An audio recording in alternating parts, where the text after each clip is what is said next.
Hello guys, Professor Dustin here. This video is going to introduce you to the lab that we're going to do next class on the radius of the Earth. Of course, the majority of this lab, the point of doing it is really because we have all this data from around the world. So really what we're doing is we're doing something called crowdsourcing the data to try to figure out the radius of the Earth. So it's two parts. One is using the data and what is mathematically required in order to use the data to get the radius of the Earth. But also this is about data science. So we have a bunch of data. We didn't take the data. We don't know how good it is. So we're going to have to evaluate it, and then we're also going to have to use it to look for patterns which we wouldn't have access to without doing this thing around the whole world. So first thing I want to do is I just want to go through mathematically how we're going to use the data to determine the radius of the Earth. So here's a picture of the Earth. The sun's rays are coming in here parallel to each other. Of course, the sun is a point, so its rays are going out not parallel, but once it reaches very far away from the sun, they're moving parallel. And I also want to say one thing real quick, which is, so we're not setting out to explore what the shape of the Earth might be. We're assuming the Earth is a sphere, and we're assuming the sun is far away. This is not some kind of anti-flat Earth proposal. If you really wanted to prove this, you'd have to determine that the sun actually was far away, and you'd have to prove that the Earth actually was some kind of circle. We're assuming it's a sphere and that the sun is far away. What is the radius in that situation? Okay, so the sun's rays are coming in parallel, and now I want to draw a picture of what our measurement essentially was. I've drawn in the equator of the Earth. The Earth is tilted at an angle of like 23 degrees with respect to the incoming sunlight. That's sort of irrelevant, but that's why that's tilted like that. So the first measurement, so our latitude is actually like 45 degrees, but I'm trying to make the picture as clear as possible. So I'm going to say our measurement happened right here, and I can draw a line from the center of the Earth out to where the measurement took place. Okay, so we stuck a meter stick in the ground. Of course, we tried to do this measurement, but it was so cloudy that it wasn't clear what the shadow was. So we didn't actually do the measurement, but a number of other people did, so we should be able to still do the project. So this is a meter stick.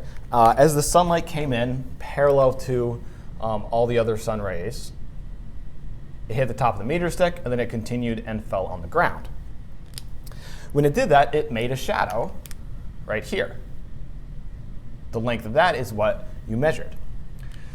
But of course, because you know what that length was and you know that this is 1 meter, the key thing that you can get is you can get the interior angle here. You can figure out what that angle is. That's the angle of the incoming sunlight with respect to the meter stick. I'm going to call that theta 1.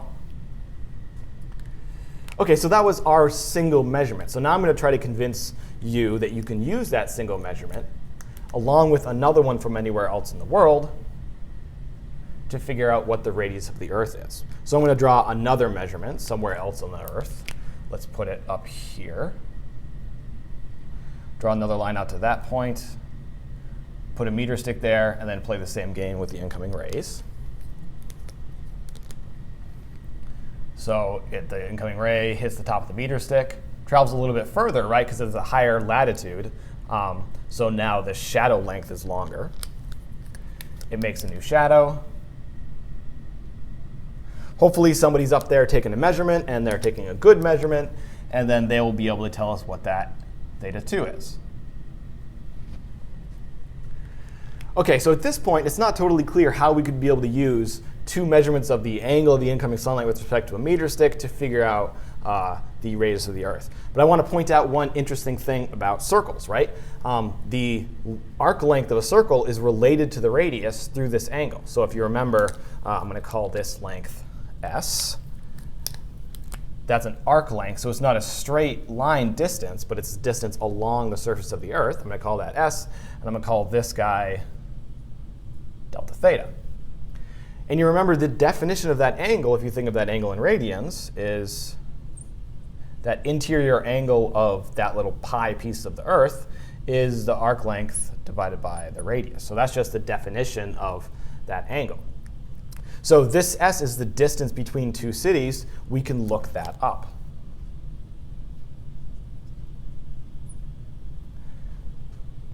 That's S. R is the thing we're trying to find. This delta theta, okay, it should be related to those two angles in some way, but I'm not exactly sure how that's related. In order to find that it's related to those guys, I'm going to try to look for a triangle which includes delta thetas and the theta 1 and the theta 2s. Well, the triangle is a little hard to see, but if I extend some of these lines, we should be able to see it. So here's the parallel line coming in from the sun. And here's the line that goes from the center of the Earth through our meteor stick.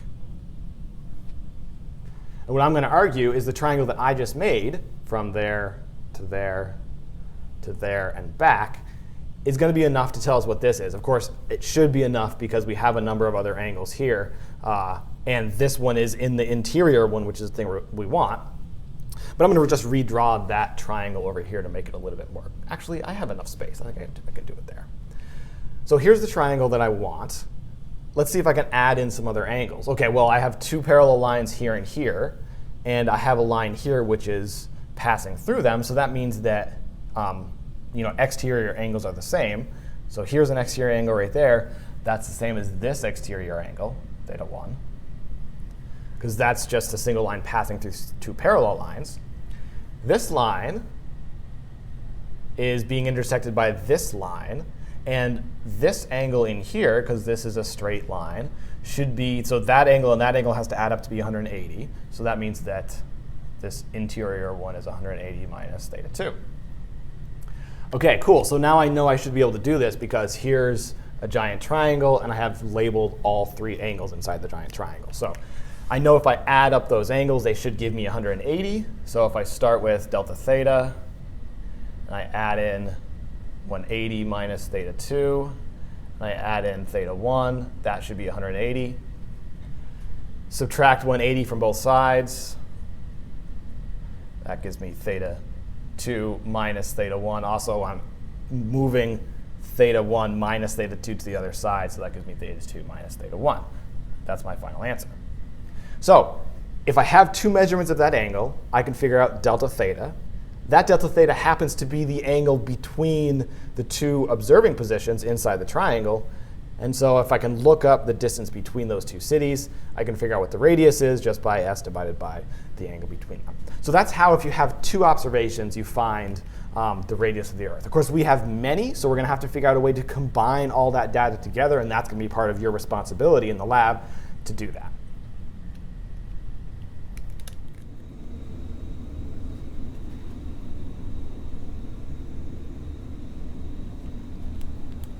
OK, so that basic description tells you how to find the radius of the Earth if you have the observation of the angles from two different points. But I actually made a pretty critical assumption when I did that calculation that we need to talk about. What I did is I assumed that the two observation points occurred along the same line of longitude. So what I'm saying is that if one observation was here, so this is now a 3D picture of the Earth. I hope I'm going to be able to draw this appropriately.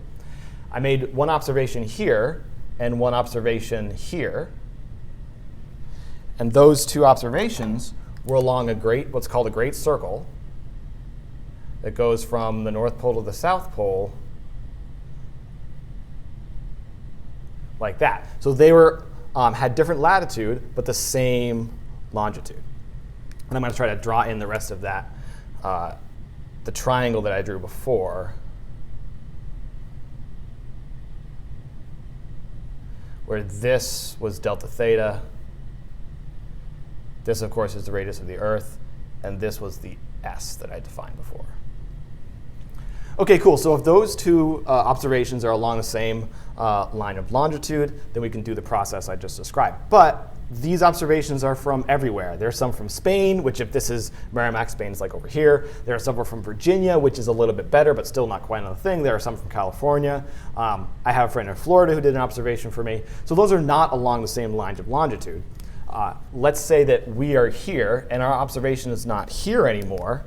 It's along the same latitude line, but it's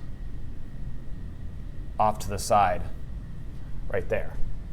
So we might be able to, using Google or whatever, figure out the distance between those 2 points. I'm going to call that s prime. Still an arc length, because it's still a distance between 2 points on a sphere.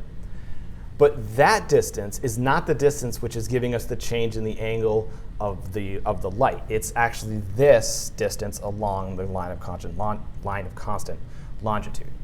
OK, so we're going to have to figure that out. So we're going to have to figure out how we're going to get distances between two different longitude lines and convert them to this distance between the cities. So it turns out that that's not so hard. It just requires more of this like 3D visualization.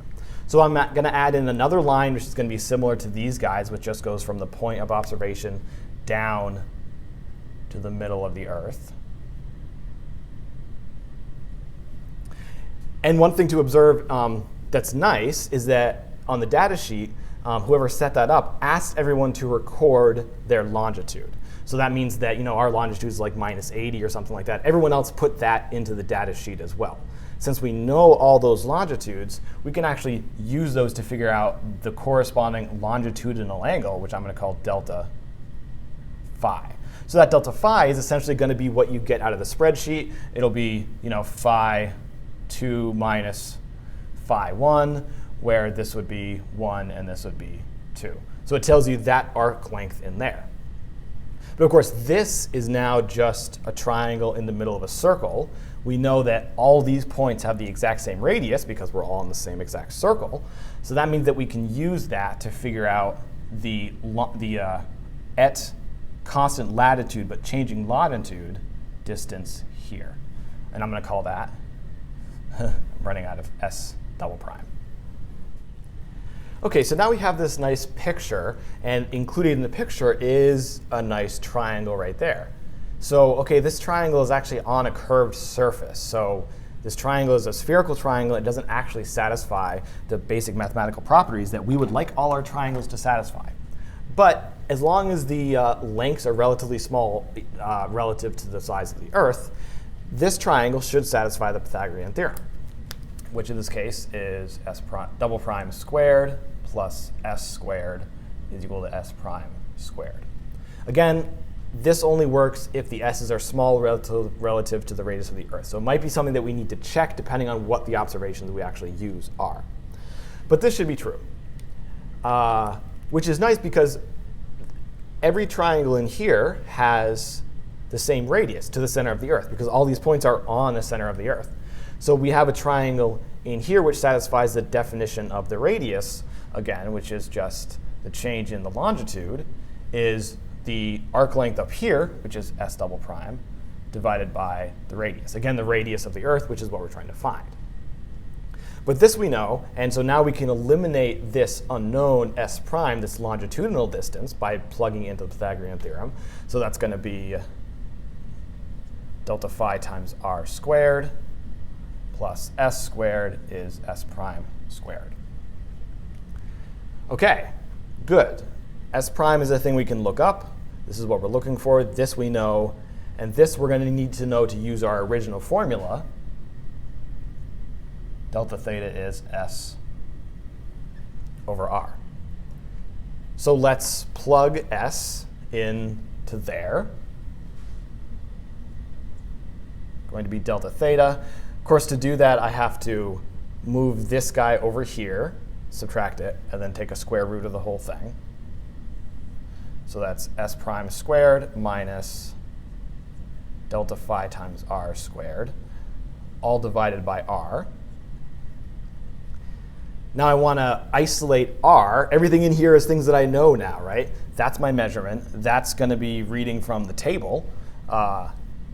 This is going to be the distance between the points. And so R is the thing that I'm looking for. And so now I can just solve for R. Obviously, the first thing I want to do is square this thing. So I'm going to move R over here first and then square it. So that is going to be delta theta times R squared is S prime squared minus delta phi R squared.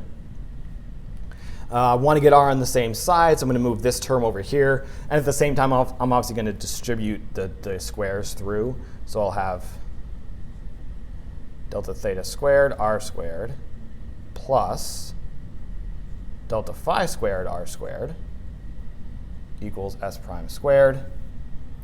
I have a delta R in both of these terms, so I can pull that out. And then I'm going to divide by delta theta squared plus delta phi squared to get R squared is S prime squared over delta theta squared plus delta phi squared.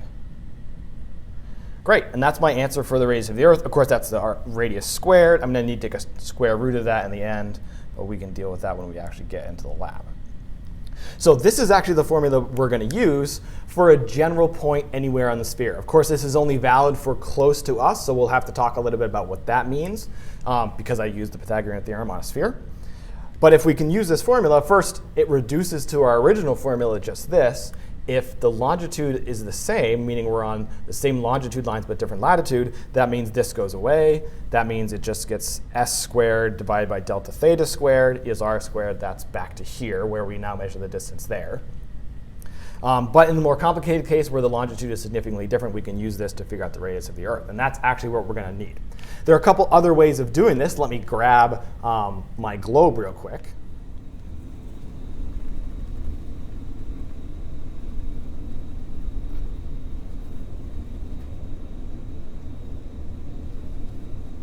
Okay, so here's a cool physical globe that we have in the physics department.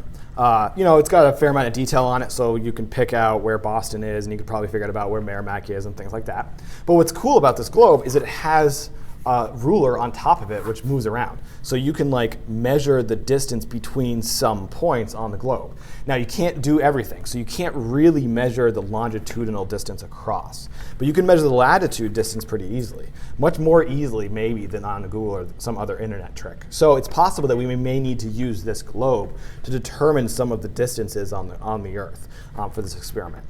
But I think with the combination of this kind of approach, looking on the internet to find distances, and this kind of approach, we might be able to get a pretty good handle on what all the distances are between the observations on the globe that we need to do the experiment. So a secondary part of this experiment, and a pretty major one, is the idea of data science. So data science is a little bit of a buzzword right now, but essentially what it means is taking large data sets, some of which you don't know very much about. Examples would be the stock market, or users on a website, net traffic from IP addresses, things like that. A bunch of things which you don't know that much about, and doing analysis on that thing without delving too deeply into what the physical characteristics of the thing is. So that's generally called data science. It's used in business administration, in finance. Essentially, it's used everywhere, and it's one of the major growing industries in the current world. And as physics and engineering majors, you have your own career paths that you might be interested in, but you are actually pretty well set up to take advantage of the presence of data science in the workforce in the 21st century. So this is what I'm trying to do a little bit, is get a little bit into that data science aspect of this lab, because it's going to be beneficial to you in your career, and actually it's scientifically interesting. That's why it has the title data science.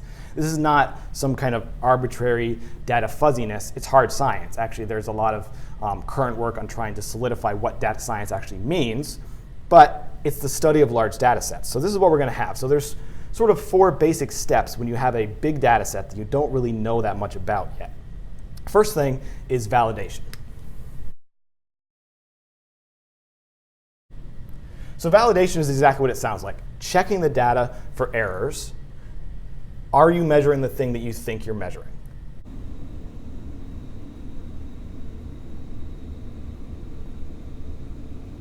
So this is basically a sanity check. If you look at a line of data and you see that it is vastly different than the rest of the data set, even though it's supposed to be measuring the same thing, it's likely that that was just a bad measurement. Maybe you have no idea where that measurement came from or who did that, but you have some reason to throw it out because it looks like it's completely frivolous. It's just measuring something totally different. In our case, if somebody said the shadow of the meter stick was 30 meters and they're not at the North Pole, you know that that one is probably bunk and there's nothing there.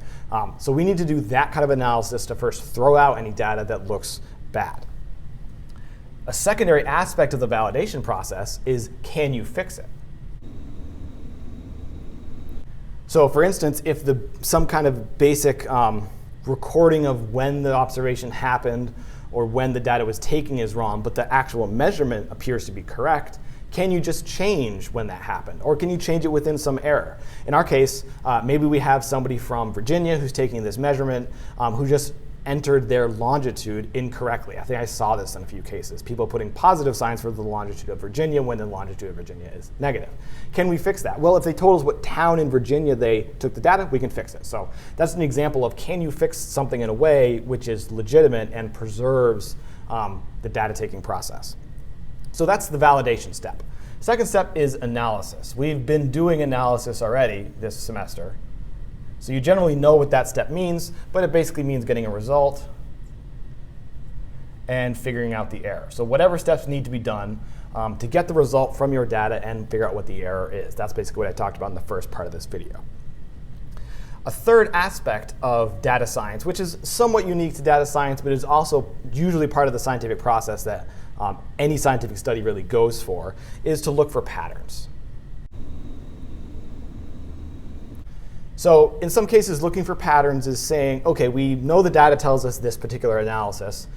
Is there additional things that the data can tell us? And sometimes you look at a set of data and you see, if you're looking at spectrometry, and you see, OK, well, I found some hydrogen lines. Let's say you have another line which you can't identify. That's another pattern. So you can explore that further. So your analysis does not end with the results. Then you can look for patterns. Now, if you have no reason to think that there would be any other patterns, which is often the case, then you can sometimes just try plotting things against each other. If you just have a list of 100 data points, you're not going to see a pattern in that. But if you say, OK, well, what if I plotted, in our case, let's say we plotted longitude versus the angle. Would we see some kind of interesting connection, or would we see a complete scattering of the data? A complete scattering of the data suggests that those two things are not correlated. They are not connected quantities. If it's a straight line, they do seem to be connected quantities, and perhaps that's worth exploring. So look for patterns is the next step when you're doing any kind of data analysis, deep sort of data analysis. And the final step should be evaluate the result. So one of the features of real data science is that since you've gone these extra steps and you were able to get really a huge set of data, you can go further than just saying, oh, our result seems to match the expectation.